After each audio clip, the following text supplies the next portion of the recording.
네, 오늘 이 시간에는 우리가 함께 임마누엘, 우리와 함께 계시는 하나님, 이와 같은 제목으로 하나님의 말씀에 은혜를 나누도록 하겠습니다. 예수님이 이 땅에 오시기 전까지 많은 사람들은 그 예수 그리스도를 고대하고 또 그분이 오시기를 간절히 기다렸습니다. 근데 물론 예수님이 그들이 기다리고 고대했던 메시아인 줄을 그들은 알지 못했어요. 그러나 그들의 삶 가운데 그들을 구원해 줄 누군가가 자신을 구원해 주기를 많은 사람이 기대하고 있었다는 거죠. 오늘 우리가 살아가는 이 시대도 많은 사람들이 메시아를 고대하며 그렇게 살아갑니다. 우리 가끔 드라마를 보면 우리가 그런 드라마를 보잖아요. 어떤 비련한 가련한 여주인공이 백마탄 왕자가 짠하고 나타나서 자신의 그런 삶을 구출해 줄, 이 지긋지긋한 이 삶에서 자신을 구출해 줄 그러한 백마탄 왕자가 나타나기를 기다리는 그러한 이야기도 우리가 본 것처럼 우리 모든 사람은 그와 같은 기대와 그와 같은 어떤 소망이 있어요. 누군가가 나 좀 구원해 줬으면 좋겠다. 누군가가 나를 좀 구출해 줬으면 좋겠다. 어떤 힘 있는 자가 나 좀 이끌어 줬으면 좋겠다. 그래서 나를 구원할 어떤 힘을 우리가 기다리고 그러한 것이 찾아오기를 간절히 기다린다는 겁니다. 여러분, 우리가 로마서 8장에 보면 로마서 8장에는 이렇게 말씀하셨어요. 우리 다 같이 한번 하나님 말씀 찾아볼까요? 로마서 8장 우리 19절로부터 22절까지 우리 한번 같이 찾으셔서 한번 같이 읽겠습니다. 로마서 8장 19절로부터 22절 찾으신 분들은 다 같이 한번 읽어볼까요? 함께 읽습니다. 피조물이 고대하는 바는 하나님의 아들들이 나타나는 것이니 피조물이 허무한 데 굴복하는 것은 자기 뜻이 아니요 오직 굴복하게 하시는 이로 말미암음이라. 그 바라는 것은 피조물도 썩어짐의 종노릇한 데서 해방되어 하나님의 자녀들의 영광의 자유에 이르는 것이니라. 피조물이 다 이제까지 함께 탄식하며 함께 고통을 겪고 있는 것을 우리가 아느니라. 아멘. 네, 우리들뿐만이 아니라 이 세상에 존재하는 모든 피조물들이 다 누구를 기다린대요? 하나님의 아들들이 나타나기를 기다린다 라고 그렇게 말씀하고 있어요. 지금도 피조물들은 고대합니다. 하나님 아들들이 나타나기를. 그런데 왜 그들이 하나님의 아들들이 나타나기를 기다리느냐? 피조물들이 허무한데 굴복하고 있기 때문이다 라고 말씀하고 있는 거예요. 즉 이 말이 무슨 말이냐? 여러분, 이 세상에 있는 모든 것들은 다 하나님의 아들들이, 하나님의 자녀들이 그 쓰임에 맞게, 하나님의 영광에 맞게 그 모든 것을 사용하기를 기다리고 있다는 거예요. 오늘날 우리가 살아가는, 예를 들어서, 여러분 이건 예를 드는 거죠. 우리가 나이트클럽에 가면 많은 그 음향기기들이 있습니다. 그런데 그 음향기기를 만들 때 그 음향기기는 사실은 물론 그가 인격은 없지만 예를 들어서 그것을 만든 모든 재료가 온전하게 쓰이기를 원할 거예요. 나무든지 아니면 그의 재료가 되는 어떤 생물이든지 어떤 뭐가 됐든지 그 쓰임에 맞게 하나님을 영광을 돌리도록 그게 쓰여지기를 원하는 거죠. 그런데 그의 목적에 맞게 하나님을 예배하는 곳에 찬양을 하고 함께 예배하는 곳에 스피커로 쓰여진다면 그는 하나님께 영광을 돌리는 도구로 자신을 지으신 하나님께 올바른 목적으로 기능하고 있기 때문에 하나님 앞에 감사하게 될 거예요. 그러나 나이트클럽에서 빵빵 터지는 그러한 스피커로 사용된다면 그거는 그 피조물은 자신의 쓰임에 맞게 쓰여지지 않고 있기 때문에 허무한데 굴복하여 하나님의 아들들인 죄된 사람들에게 사용되고 죄된 사람들이 그들의 이기심과 욕심과 탐심을 이루기 위해서 사용되기 때문에 이 모든 피조물들이 탄식하며 신음하고 있다는 거예요. 만약에 이 의자가 하나님이 창조하신 목적대로 하나님의 영광을 돌리는 도구로 쓰여진다면 그것은 하나님께 영광이 될 것입니다. 그러나 이 세상에 하나님의 아들들이 아닌 이 마귀의 자식들과 또한 이 어둠에 속한 많은 사람들이 하나님이 주신 이 모든 것들을 하나님의 뜻에 맞지 않게 사용하는 그거가 때문에 우리는 피조물들이 신음하고 있는지도 모르지만 그 피조물들이 신음하고 있는 거예요. 누가 나타나기를 고대한다? 하나님의 아들들이 나타나 우리가 가지고 있는 이 모든 것을 하나님이 창조한 목적대로 쓰여지기를 그들은 고대하고 있는 거예요. 우리도 마찬가지입니다. 우리도 하나님을 찬양하고 하나님께 영광 올려드리고 하나님이 우리를 지으신 목적대로 하나님의 영광이 되고 기쁨이 되는 삶을 살아가는 것이 우리가 고대하는 바예요. 그러나 우리가 뭐에 굴복하죠? 세상의 돈과 명예와 세상에 있는 많은 것들에 우리의 염려와 두려움과 걱정으로 우리가 매여 노예처럼 종노릇하며 우리가 살아가고 있는 거죠. 그래서 우리가 자유가 없다라고 하는 것을 우리의 영은 알고 있는 거예요. 그렇기 때문에 믿지 않는 자들도 소리치는데 믿지 않는 자들의 소리가 어디서 들리느냐? 그들의 영혼이 하나님께 대하여 구원받기를 고대하며 소리치고 있다라고 하나님 말씀하셨어요. 여러분, 이 세상에 있는 모든 것들은 다 하나님이 지으신 바 하나님의 것입니다. 그런데 하나님의 아들들이 제대로 사용하지 않으면, 하나님의 아들들이 나타나서 하나님의 뜻에 맞게 하나님의 목적에 맞게 나 자신뿐만 아니라 내게 주어진 재화를 하나님이 주신 것들을 영광으로 사용하지 않는다면 이 세상에 있는 모든 것들은 탄식하며 신음하고 있는 거예요. 여러분, 예수님이 오시기 전까지 많은 사람들도 그와 같았어요. 지금 우리도 그래요. 혹시 여러분들 자신이 그럴 수도 있어요. 정말로 내 삶이 하나님이 나를 창조하신 목적에 합당하게 하나님 앞에 자유를 가지고 그분이 주신 은혜로 말미암아 하나님이 주신 목적대로 살기를 원하지만, 그러나 내 삶 가운데 그렇게 살지 못하게 하는 많은 부자유한 것들이 내 삶 가운데 그것을 가로막고 있다고 여겨진다면 오늘 여러분들 안에 하나님의 아들이신 예수님이 필요한 거예요. 여러분, 그 아들이 우리를 해방시켜 주셨고 그 아들이 우리를 자유케 하셨어요. 그때에만 우리는 모든 것을 하나님의 영광된 목적을 위해서 사용할 수 있는 겁니다. 예수님이 오시기 전까지도 많은 사람들이 신음하며 고통당했어요. 그들에겐 하나님의 말씀, 율법이라는 것이 있었어요. 그러나 그들은 하나님의 말씀의 율법대로 그 하나님의 말씀을 따라 행하지 않았습니다. 겉으로는 의로운 척하고 겉으로는 하나님의 말씀을 따라 순종하는 것처럼 보였지만 그들의 속과 그들의 마음 깊숙한 곳에는 죄가 가득했다는 거예요. 그래서 그 이스라엘 백성들 안에서도 어떤 일이 있었어요? 압제당하고 고통당하고 착취당하고 수많은 고통과 그러한 불이익과 많은 싸움들이 있었다는 거죠. 그렇기 때문에 그 백성들이 하나님 말씀대로만 살면 아무 문제 없어요. 하나님이 주신 그 말씀 율법대로 모든 사람이 하나님의 말씀을 시행하고 말씀을 따라 살면 아무 문제가 없어요. 그러나 그들의 마음 가운데 하나님이 안 계시니 그들은 자신의 욕심대로 살아감으로 많은 사람들이 고통 가운데 신음했다는 거예요. 그래서 예수님을 오시기를 기다렸어요. 물론 그분이 메시아인 줄 몰랐지만 자신을, 이 백성을 구원해 줄 메시아가 오기만을 그 백성들이 간절하게 기다렸다는 거예요. 그런데 마침내 하나님께서 때가 되어 이윽고 예수 그리스도를 그 백성들 가운데서 보내주셨어요. 여러분, 예수님은 처녀의 몸을 통해서 예수님은 이 땅에 오셨다고 말씀하십니다. 하나님이 거룩한 하나님의 아들이신 예수님을 처녀의 몸에 잉태하여 이 땅에 보내주신 거예요. 여러분, 우리가 남자와 여자가 결혼하면 우린 남자와 여자가 그 씨가 결합해서 우리가 아이가 탄생되죠. 네. 근데 남자와 여자는 죄인입니까? 죄인이 아닙니까? 죄인이죠. 모든 사람은 다 죄 아래 있기 때문에 아무리 거룩하고 아무리 의로운 사람을 만났어도 둘이 결혼해서 낳은 자녀는 또다시 죄인에 불과한 거예요. 그래서 하나님은 누구를 통해 하나님의 아들을 보내셨냐? 처녀의 몸에 남자의 씨로 유전되는 죄의 유전, 인간의 몸으로, 그런 인간의 씨로 하나님의 아들을 보내신 것이 아니라 하나님의 거룩한 아들은 죄에 오염되지 않은 하나님의 말씀으로 처녀의 몸에 잉태하여 이 땅에 하나님이 보내주신 거예요. 그래야만 그분이 죄 없는 하나님의 아들로 우리의 죄값을 갚아 우리를 자유케 하실 수 있기 때문에 하나님은 처녀의 몸을 통하여 그 아들을 이 땅 가운데 보내어 주신 것입니다. 여러분, 예수님은 이 땅에 오셔서 하나님의 일을 우리에게 보여주셨어요.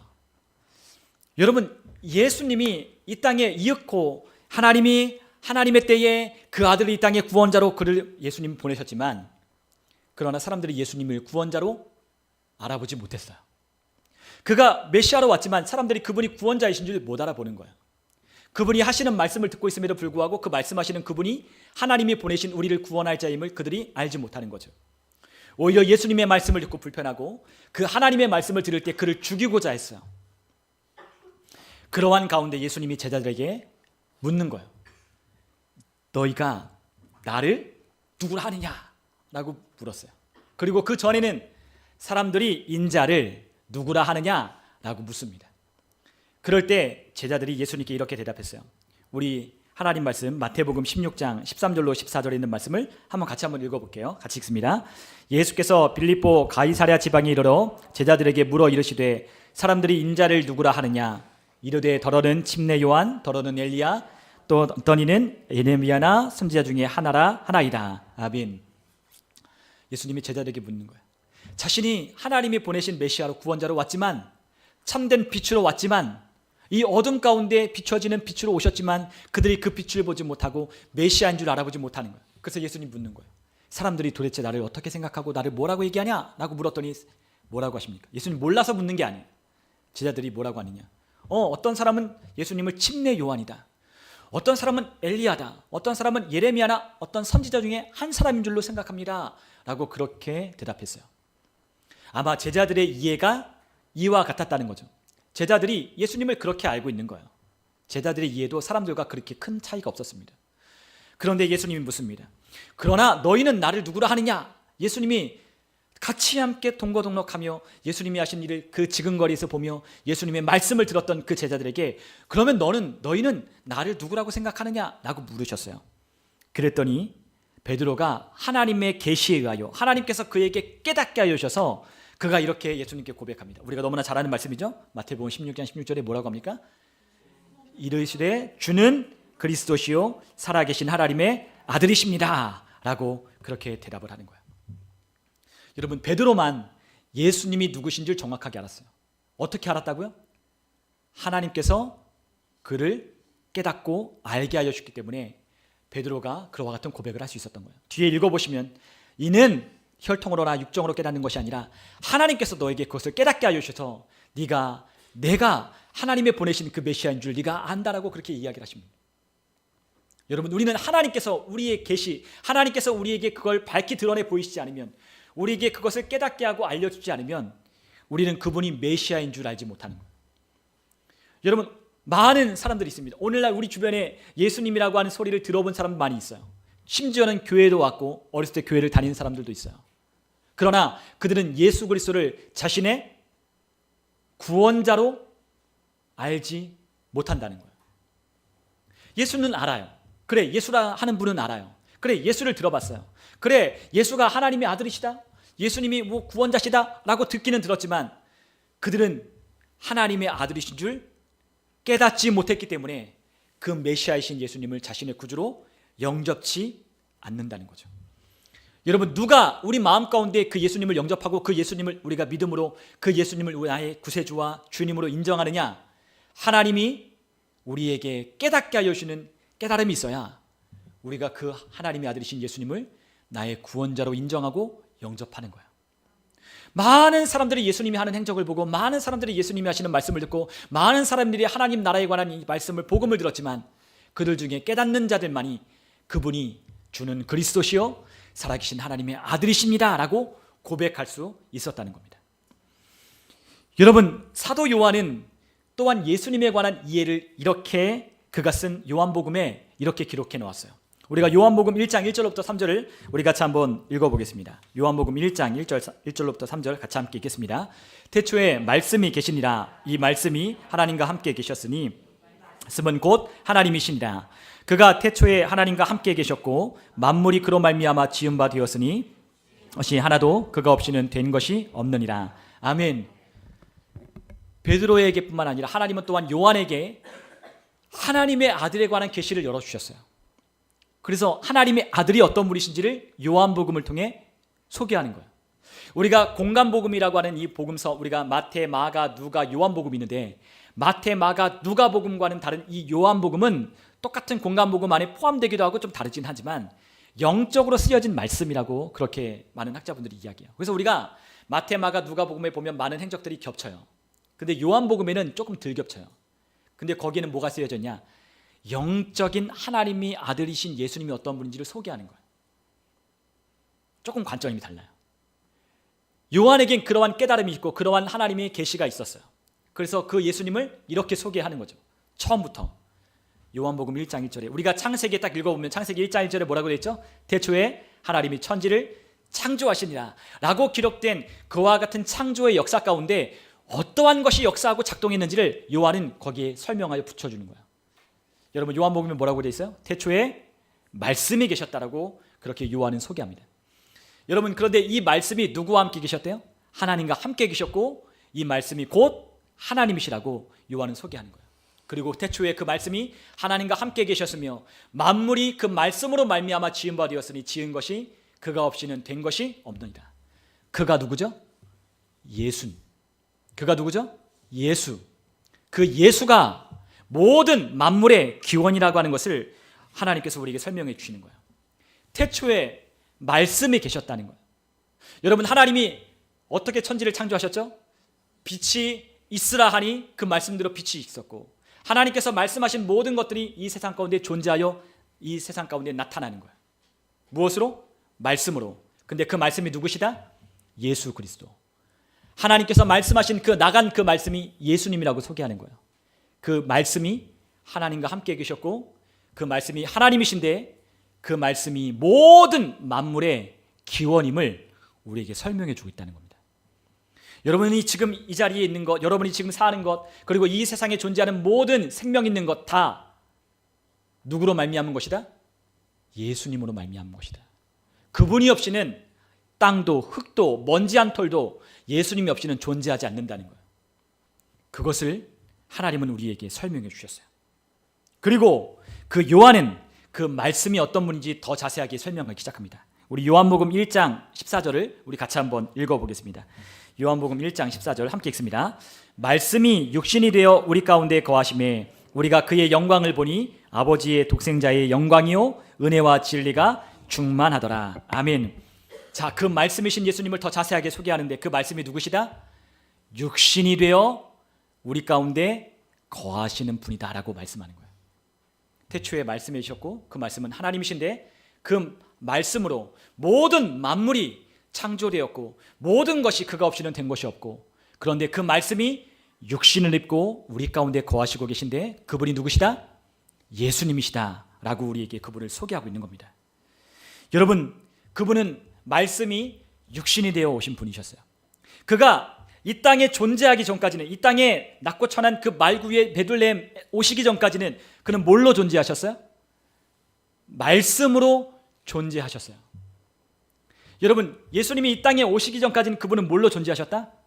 말씀으로. 여러분, 그 말씀이 이 땅 가운데 육신을 입고 이 땅에 걸어다니기 시작합니다. 말씀이 육신을 입고 이 땅에 예수님이 거니셔요. 그 예수님이 거니시는 그것은 누가 거니는 거예요? 말씀이 걸어다니는 거예요. 그분이 말씀하시면 그분의 말씀은 누구의 말씀을 하고 있는 거예요? 하나님의 말씀을 말하고 있는 거예요. 말씀이 육신이 된 그 말씀이 걸어다니시면서 그 말씀을 말하고 그 말씀을 행하고 그 말씀을 따라 선포하고 그 말씀으로 기도하시고 그 말씀으로 죽은 자를 살리시고 그 말씀으로 병든 자를 고치시고 그 말씀으로 하나님 나라를 선포하시고 그 말씀으로 사시고 그 말씀으로 기도하셨던 이 모든 것들이 다 우리에게 말씀이 육신이 되어 오신 그분이 어떤 분이신지를 우리에게 표현한 거예요. 예수님을 다르게 말하면 말씀이 표현된 이 땅에 거니시는 말씀이라는 것을 우리가 아셔야 돼요. 예수님 어떤 분이시라고요? 말씀이 육신이 되어 거니셨던 분이 예수님이신 거예요. 그래서 그분은 뭘 하셨어요? 그분은 말씀대로 사시고 말씀대로 행하시며 말씀을 이루는 자로 이 땅 가운데 하나님의 뜻을 행하셨어요. 그것이 예수님이 하신 일입니다. 여러분, 그 예수님은 하나님이 어떤 분인지를 표현하시는 거죠. 그분의 사랑의 말씀을 가지고 그 사랑을 표현하고 그분의 능력의 말씀을 가지고 능력이 실제로 나타나는 것을 보여주고 그분이 가지셨던 모든 것들, 그분의 마음, 그분의 뜻, 그분의 모든 열정과 그분의 그 모든 것들을 그 말씀하시는 것 안에 그것을 표현함으로 이 땅 가운데 하나님 말씀이 무엇인지를 우리에게 보여주셨어요. 여러분, 그럴 때 우리가 함께 읽은 것처럼 요한복음 1장 14절에 뭐라 그랬어요? 그분이 육신이 되어 이 땅 가운데 거하셔서 우리 가운데 거니러 다니시는데 그분을 보니 뭐가 보여요? 하나님의 뭐가 보인다고요? 영광을 보고 그 영광을 보니 또 뭐가 있어요? 아버지의 독생자의 영광, 하나님의 영광이지만 또한 그 아들의 영광이 보이고 그 은혜와 진리가 충만한 것이 예수님의 행적과 예수님의 삶을 통해 나타난다는 거예요. 여러분, 예수님이 병자를 고쳤어요. 근데 그 병자를 고치는 그 순간에 많은 사람들이 그 모습을 보고 무엇을 했을까요? 하나님을 찬양하고 하나님께 영광을 돌렸죠. 여러분, 예수님께서 사람들을 구원하시고 예수님께서 오병이의 기적을 일으키시고 예수님께서 하셨던 모든 행적들마다 다 뭐가 나타났어요? 하나님의 영광이 나타났죠. 여러분, 이해가 되십니까? 네, 예수님이 하셨던 모든 사역 가운데, 예수님이 하셨던 모든 일들 가운데 뭐가 나타났다? 하나님의 영광이 나타나고 그분의 은혜와 진리가 충만한 그것이 예수님이 하신 모든 삶을 통해서 나타나는 거예요. 사람들이 깜짝 놀랍니다. 도대체 이런 일이 어떻게 일어날 수 있느냐? 하나님이 하셨구나. 하나님께 영광 올려드린다는 거예요. 그것이 예수님이 이 땅 가운데, 우리 가운데 보여주신 말씀이 육신되어 이 땅 가운데 거니시는 하나님이 어떤 분이신지를 우리에게 나타내고 표현해 주신 거예요. 여러분, 그분이 우리 가운데 오셔서 그 일을 하셨습니다. 오늘 우리가 함께 읽은 마태복음 1장 18절로부터 20절에는 예수 그리스도의 나심이 어떠한지를 우리에게 소개하고 있어요. 여러분, 그 예수 그리스도의 나심이 어떠하냐? 우리 한번 마태복음 1장 18절로 우리 20절까지 우리 같이 한번 읽어보겠습니다. 함께 읽습니다. 예수 그리스도의 나심은 이러하니라. 그의 어머니 마리아가 요셉과 약혼하고 동거하기 전에 성령으로 잉태된 것이 나타났더니 그의 남편 요셉은 의로운 사람이라. 그를 드러내지 아니하고 가만히 끊고자 하여 이 일을 생각할 때에 주의 사자가 현몽하여 이르되 다윗의 자손 요셉아, 내 아내 마리아 데려오기를 무서워하지 말라. 그에게 잉태된 자는 성령으로 된 것이라. 아멘. 우리가 예수님의 탄생 기사를 읽어보면 그 예수님의 탄생 기사 가운데 오늘 이 기사가 오늘 우리에게 들려져요.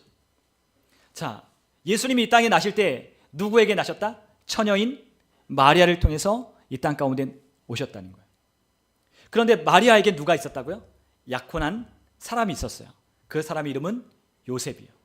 근데 요셉도 의로운 사람이었고 마리아도 의로운 사람이었어요. 하나님은 경건하고 의로운 사람들을 통해서 하나님의 일을 이루어 가시는데 그 사람이 누구였다? 마리아와 요셉이었어요. 그런데 약혼은 했지만 함께 동침하거나 함께 잠자리를 갖진 않았어요. 그런데 어느 날 보니까 약혼한 마리아의 배가 점점 풀러오는 거죠. 그런데 이게 어찌 된 일인지 생각했어요. 그럴 때 마리아가 얘기해 줬을 거예요. 마리아가 이게 하나님께서 천사가 가브리엘이 나에게 나타나서 잉태할 거라고 이야기를 해줬어. 아마 그 이야기를 들었을 겁니다. 그런데 요셉이 그 이야기를 들어도 이해가 안 됐을 거예요.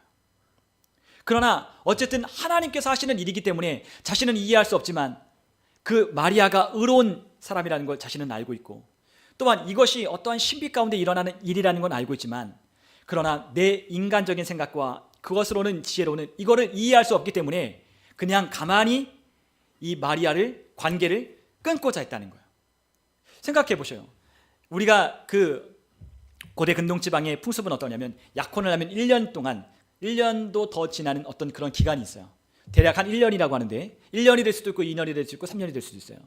약혼을 하면 그 기간 동안에 뭘 하냐면 아내될 약혼한 사람은 남편의 시집갈 준비를 하기 시작하는 거예요. 어디서? 자신의 집에서. 그래서 어머니로부터 좋은 현명한 아내가 되기 위하여 배우기 시작합니다. 요리도 배우고 뜨개질도 배우고 아이를 키우는 지혜도 배우고 이런 것들을 배우는 거죠. 그리고 이제 그것이 다 준비가 되면 누가 와요? 신랑 될 자가 찾아와서 결혼식을 하는 겁니다. 그리고 나서 이제 동침을 하고 그때서부터 함께 사는 거예요. 그런데 그 기간 동안에 마리아가 배가 임신하여 부르니 이게 어찌된 일이라는 거죠. 그리고 이 사실을 사람들이 알면 과연 마리아에게 사람들이 어떻게 할까? 여러분, 하나님의 율법에는 이 불결한 그리고 또한 정하지 않은 그와 같은 처녀, 그와 같은 사람에 대해서 어떻게 처벌하냐면 돌로 쳐서 죽여도 아무 상관이 없는 그와 같은 율법이 있는 거예요. 하나님의 법을 어기고 음란하고 음탕한 여인에게는 돌로 쳐서 죽여도 된다라고 하는 하나님의 율법이 있었어요. 그러니까 만약에 이런 사실이 사람들에게 밝히 드러나고 사람들이 다 알면 그 마리아가 어떻게 될까요? 죽임을 당하는 거예요. 그리고 또한 자신 역시 수치를 당하는 거죠. 그러니까 그러한 일이 일어나기보다는 그냥 가만히 관계를 끊고 그냥 그 마리아에 대해서 그냥 잊어버리기로 했어요. 그런데 그날 그렇게 생각하고 있는 차에 누가 옵니까? 하나님의 천사가 요셉의 꿈에 나타나서 일러주는 거예요. 우리 한번 하나님의 말씀 우리 한번 다시 볼까요? 우리가 18절에 보니까 19절에 가만히 끊고자 하여라고 했더니 이 일을 생각할 때 20절에 누가 나타났다고요? 주의 사자가 나타나 다윗의 자손 요셉아 내 아내 마리아 데려오기를 무서워하지 말라 그에게 잉태되지 않은 성령으로 된 것이니라 라고 그에게 얘기를 해주기 시작했어요. 요셉아 이건 하나님이 하신 일이야. 요셉아 이건 하나님이 하신 일이야. 네 아내들 마리아가 불결하거나 음탕해서 지금 임신한 것이 아니라 하나님의 뜻을 이루기 위한 도구로 지금 쓰임받는 거야. 그러니 너는 마리아 데려오기를 무서워하지 마. 내가 한 거야. 그 사자가 그 일을 알려주는 겁니다. 그리고 나서 그에게 뭐라고 이야기하냐 계속해서 설명하는데 21절에 그 낳을 하나님의 아들의 이름을 뭐라 지으라? 예수라 하라고 했어요. 여러분 만약에 요셉의 아들이었으면 요셉의 이름을 지어야 돼요. 그러나 누구의 아들이시다? 하나님의 아들이시니 하나님이 이미 그의 이름을 지어 놓으신 거죠. 그 이름이 뭐다? 예수. 너는 성령으로 잉태된 이 아들을 예수라고 하는 이름을 지어줘. 근데 그 아들의 이름이 뭐다? 자기 백성을 그들의 죄에서 구원할 자이시다 라고 우리에게 말씀하는 거예요. 여러분 예수님의 이름의 뜻이 뭐다? 자기 백성을 그들의 죄 가운데서 구원할 자이다. 우리는 이것을 쉽게 메시아, 구원자라고 이야기를 하는 거예요. 여러분 예수님은 메시아라고 하는 이름을 가지고 그 뜻을 가지고 이 땅에 오셨어요. 그리고 계속해서 또한 이야기합니다. 이 모든 일이 된 것은 무엇 때문에 된 것이다? 주께서 선자로 하신 말씀을 이루려 하십니다. 그 말이 뭐겠어요? 하나님의 말씀의 예언의 성취 가운데 이 일이 일어날 뿐이야. 하나님의 약속하신 때가 되었기 때문에 그 말씀이 이루어지는 거야 라고 그에게 말씀하시며 그 많은 선지자들이 예고하고 예견하고 또한 또 예고하고 기대하고 고대했던 그분을 소개하는 겁니다. 그분이 누구시다? 우리가 이사야 선지자를 통해서 이사야 7장에 있는 그 말씀을 들어서 보라 처녀가 잉태하여 아들을 낳으리니 그의 이름은 임마누엘이라 하리라 하셨으니 이를 번역한즉 하나님이 우리와 함께 계시다 라고 하는 뜻을 가진 임마누엘의 하나님이 지금 예수로 이 땅 가운데 오신다라고 우리에게 요셉에게 설명하여 주는 거예요. 여러분 임마누엘이 어떤 뜻이라고요? 하나님이 우리와 함께 계신다. 예수님은 실제로 그 이름의 뜻대로 임마누엘의 하나님으로 그분은 말씀이 육신되어 이 땅 가운데 거니시며 그들과 사람들과 함께 하셨어요. 예수님은 사람들과 함께 하시며 그들을 위로하셨고 그들의 질병을 고쳐주셨고 죽은 자를 살리셨고 그들에게 천국의 소망을 주며 그들의 구원을 통해 구원의 메시지를 그들에게 주셔서 그들의 소망을 갖게 하셨어요. 그것이 예수님이 이 땅에 오셔서 하신 일이셨어요. 여러분 예수님은 이 땅에 오셔서 예수님이라고 하는 그 이름의 뜻대로 임마누엘이라고 하는 그 이름의 뜻대로 우리 가운데 거니시면서 함께 계시면서 많은 사람들을 구원하셨어요. 여러분 그 예수님은 오늘도 우리와 함께 하고 계셔요. 우리와 함께 하고 계십니다. 예수님이 누구와 함께 하신다? 우리와 함께 하신다. 예수님이 그 당시에 많은 제자들과 많은 사람들과 함께 했듯 오늘도 저와 여러분들과 함께 하고 계셔요. 근데 그분은 임마누엘의 하나님이 아니라 그분은 이제는 여러분과 제 속에 들어와 영원토록 함께 하시는 하나님으로 저와 여러분들 안에 계시는 하나님이시라는 거예요. 그분이 누구시다? 성령님이시라는 거예요. 여러분과 제 안에는 누가 계신다? 성령님. 그 성령으로 하나님의 영, 예수 그리스도의 영이신 그분이 우리 가운데 들어오셔서 우리와 영원토록 떠나지 아니하고 우리와 함께 하시며 우리에게 함께 하시는 분으로 우리와 지금 함께 거니시고 계시는 거예요. 여러분 우리는 이 성탄절을 맞이해서 예수님이 어디 계시냐? 예수님이 어디 계시냐? 여러분들이 생각할 때 여러분이 예수님이 어디 계시다라고 해야 돼요? 내 안에. 그분은 2000년 전 베들레헴 마구간에 오신 그분은 지금 없어요.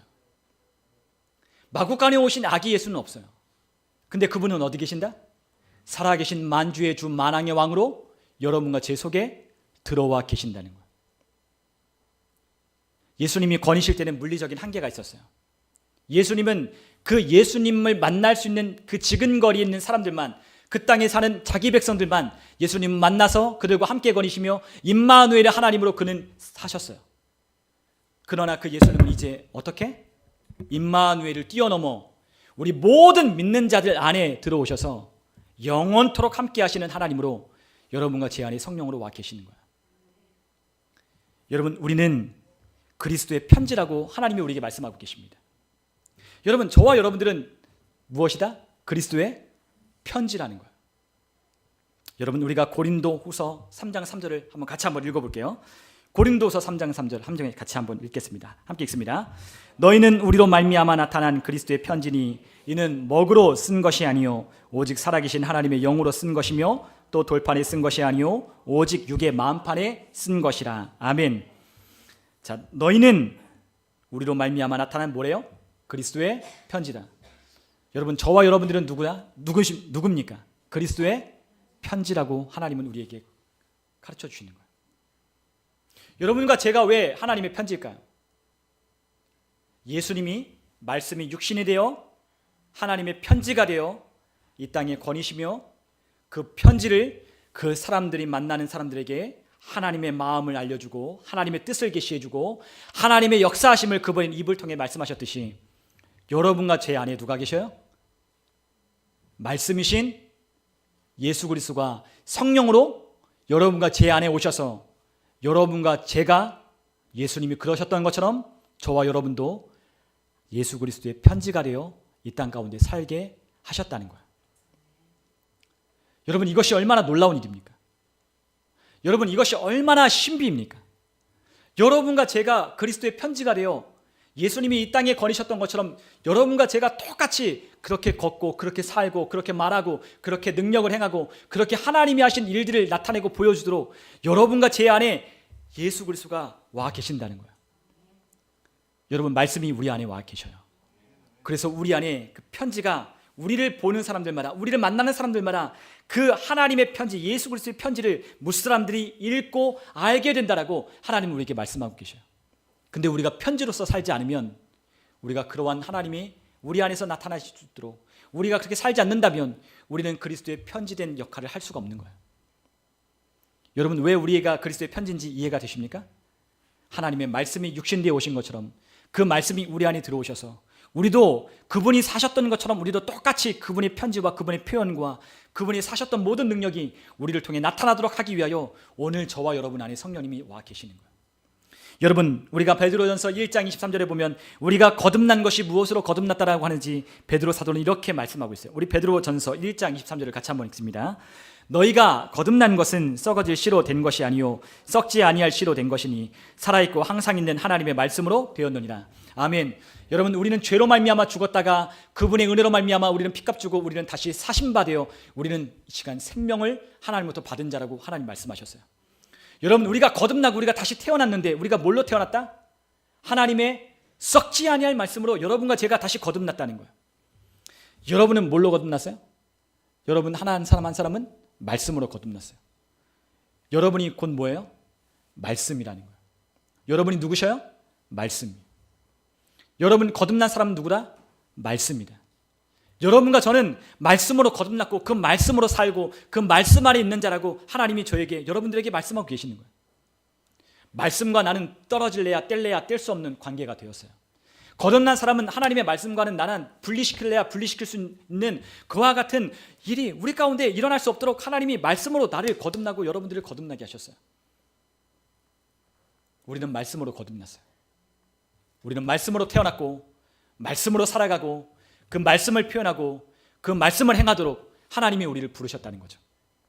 그리고 우리 안에 누가 계셔요? 말씀이 육신되어 오신 그분이 우리 안에 들어와 우리와 함께 살고 계신다는 거예요. 여러분, 이제 우리가 어떻게 살아야 할까요? 우리가 어떻게 살아야 해요? 그리스도의 편지가 되어 사는 거예요. 예수님이 이 땅에 육신의 몸을 입고 오셔서 그분이 말씀하시는 그 말씀은 다 누구의 말씀이셨다고요?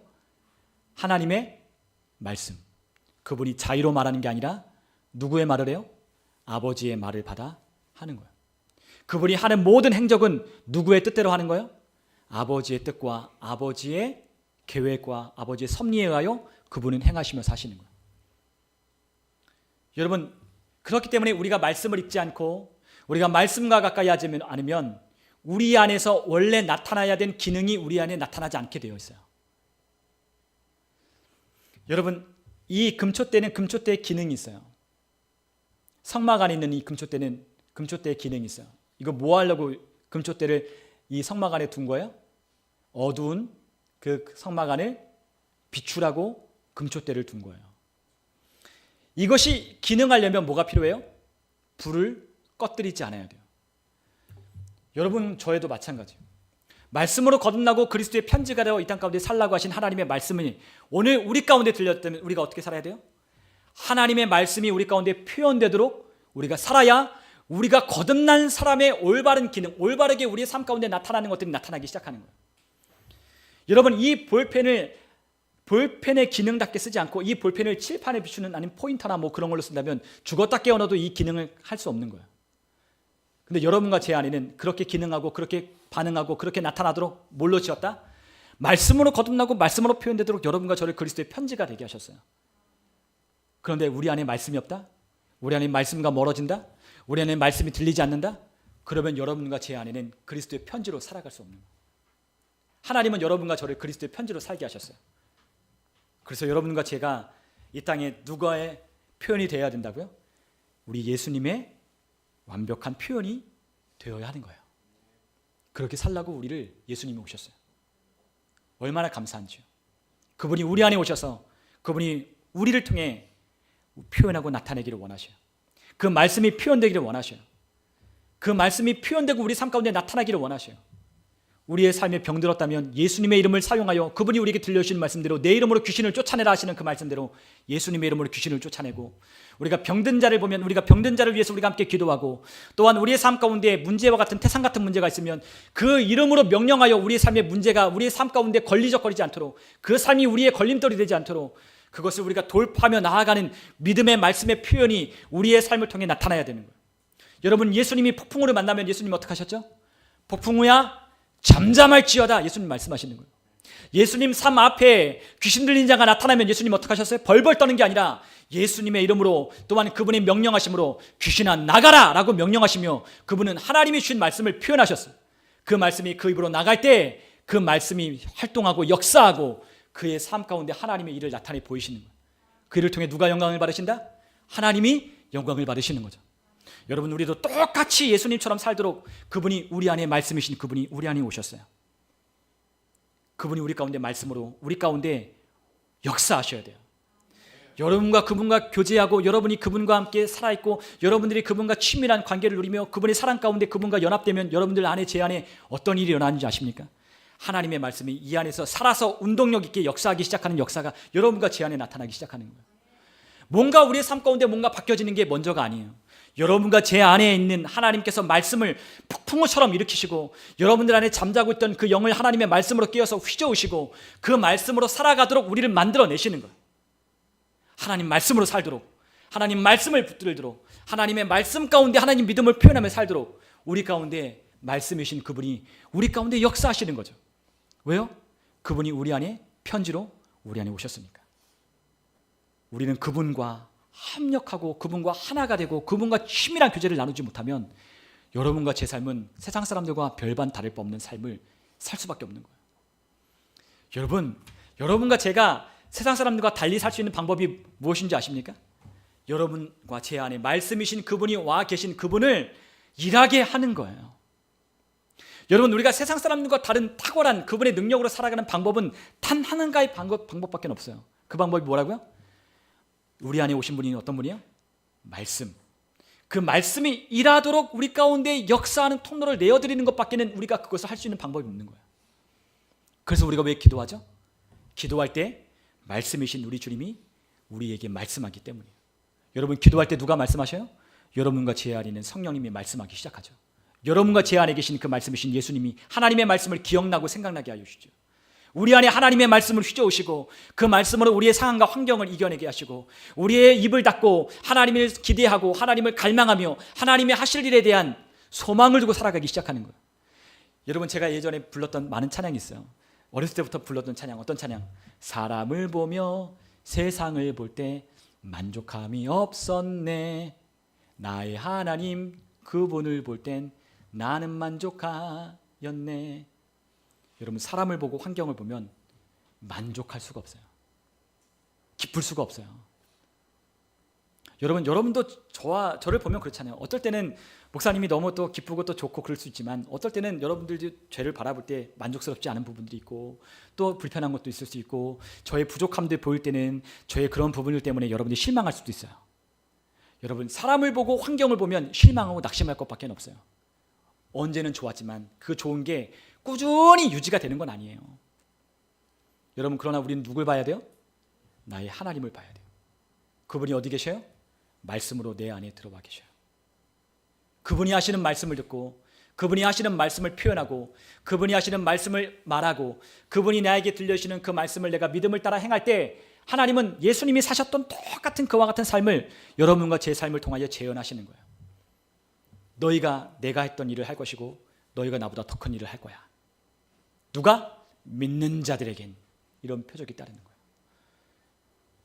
여러분, 저는 그리스도의 편지가 되었다라고 하는 이 말씀 속에 얼마나 하나님이 놀라운 하나님의 신비와 비밀과 하나님의 역사하심과 하나님의 놀라운 은혜가 담겨 있는지를 저는 깨달았어요. 저를 편지되게 하셨다는 것이 얼마나 감사한 일인지 깨달았어요. 여러분, 우리가 살아가는 이제부터 삶은 여러분 혼자 사는 게 아니에요. 여러분 혼자 걷는 게 아니에요. 여러분이 그 당시에 예수님이 이 땅에 육신의 몸을 입고 오셨을 때 예수님과 함께 하려면 어떻게 했어요? 사람들이 예수님을 쫓아다녀야 됐어요. 예수님 멀리 가시면 또 뱃가를 막 끌고 예수님 막 따라갔어요. 예수님이 저희가 지금 피곤해도 예수님 막 따라갔어요. 그러나 이제는 그럴 필요가 없어요. 어떻게 하면 된다? 내가 가는 곳이 예수님이 있는 곳이고 내가 하는 모든 말이 그분이 하시는 말씀의 표현이고 내가 하는 모든 삶이 그분의 나타나시는 그분의 삶이 되는 거예요. 여러분과 제가 그렇게 살 수 있도록 그분이 여러분들과 제 안에 말씀으로 오셨어요.